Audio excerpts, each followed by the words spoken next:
kam bashkëpunim jashtëzakonisht mirë.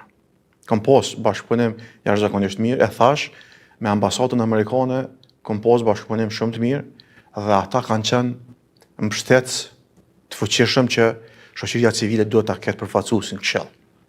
Dhe ishin pikërisht ata të cilët në bashkëpunim me shoqërinë civile më mbajtën më në këshill. Sepse ata ndërhyn edhe me letra dërguar këshillit duke ja tërheq vërejtjen këshillit, se planifikimet që bëheshin në adresë të shkarkimit tim, në adresë të pagës time, janë të pabazuara.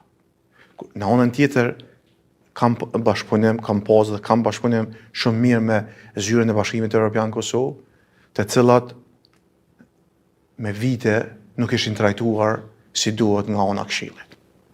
Vërtet, kur kam shku në grupe punuese, i paftuar, siç e thash më herët, e kam po se në vend se zyra BE-s të konsiderohej partner strategjik i këshillit, shpeshherë me argumente të dobta që bënin anëtarët e Komisionit për çështje normative, për çështje të caktuara, vërtet ngjallnin një si ta them, një pasiguri të madhe të zyra BE-s dhe shpeshherë ndoshta edhe rishikimi i pozicionit e zyrës tyre a me monitoru këshillin prokuror apo jo.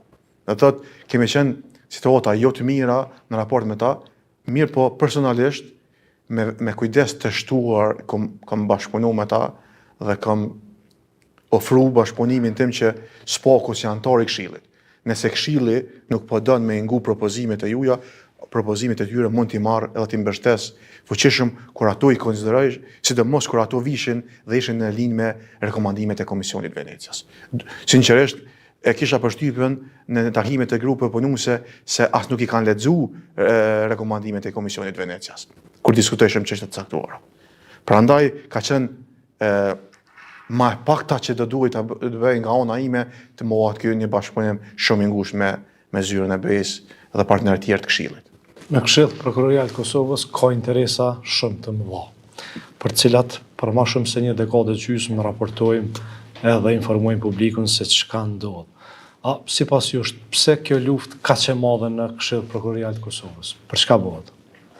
Ju e dini rolin e këshillit në raport me rekrutimin e prokurorëve të ri, avancimet, transferet. Nuk është çudi kjo që ka ndodhur në Këshillin Prokuroral. Dhe nuk është çudi kur janë këto që ka ndodhur kur kjo përbërje ka qenë, siç e thash, 10 prokuror, 3 jo prokuror.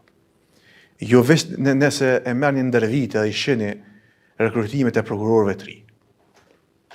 Proceset që janë zhvilluar, vërtet lën shije të keqe te opinioni publik dhe lën hapësirë me mendu që këto interesa janë për faktin se shpeshherë në çdo proces të rekrutimit prokurorëve të ri, kemi po emra të familjarëve të prokurorëve, kemi po emra të dostave, me thënë kështu kushtimisht, të prokurorëve, të anëtarëve të këshillit, do thotë kanë qenë njerëz me ndikim. E shihni procesin edhe të fundit të prokurorëve, jo ky që u anulua apo ai që kaloi. Do thotë gjenje emra të familjarëve të prokurorëve të shtetit.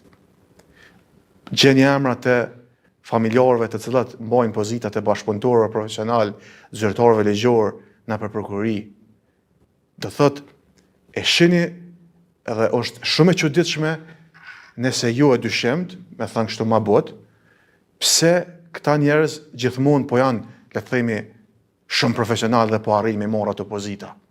A kanë drejtë ata me konkuru edhe me marrë të pozita? Absolutisht kanë drejtë.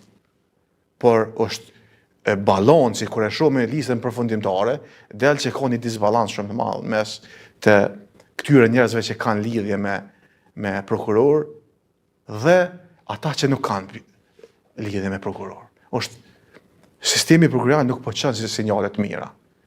Derisa shoqëria civile largohet dhunshëm nga një proces i monitorimit, çka më prit publiku për atë proces. Dyshimet pra janë të bazuara që diçka mund të ketë aty. Fakti që largohet i KD-ja nga monitorimi i procesit e prokurorëve të ri, më lën shumë me pas dyshime. Ndonë se nuk kam qenë pjesë e atij komisioni, por kur e shohim listën finale të kandidatëve që janë zgjedhur prokurorë të shtetit, lën shihet keqe. Para se të kalojmë të krejt këto zhvillimet e fundit që shpesher ju kemi thonë si hallakoma brenda këshillit, cilat kanë qenë përvojat tjera interesante që keni kalu në këshill prokurorial?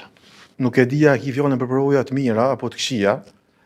Cilat do është me interes për publikun në ditë? Nuk përvoja të mira, mund të them që kam njoft njerëz me integritet, dhe njerëz që dojnë ndryshimin në sistemin prokurorial, dhe kam mendu që nëse je një zonë, bëhen 2, nëse bëhen 2, bëhen 3, dhe kështu bëhen 5.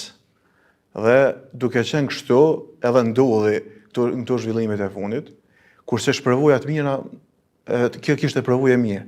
Përvojat këqija janë se gjithmonë kam qenë cak i, le të themi, mazbuti një presioni nga ona antarëve tjerë, për faktin se, veç për një arsye, se kam mendu ndryshe në këshill.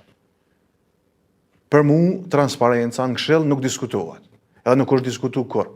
Dhe në momenti kur është bërë një propozim, qoftë me mbyll mbledhjen, qoftë me marrë një vendim për një proces saktuar dhe është prek transparenca, vota jam ka qenë kundër automatikisht, dhe kjo në një farë forme i ka lëndu këtë krahun të themi që nuk e don transparencën në këshill, mirë po kjo s'm ka bërë përshtypje dhe kam vazhdu dhe do të vazhdoj të jem zë kritik ku preket transparenca dhe llogaridhënia.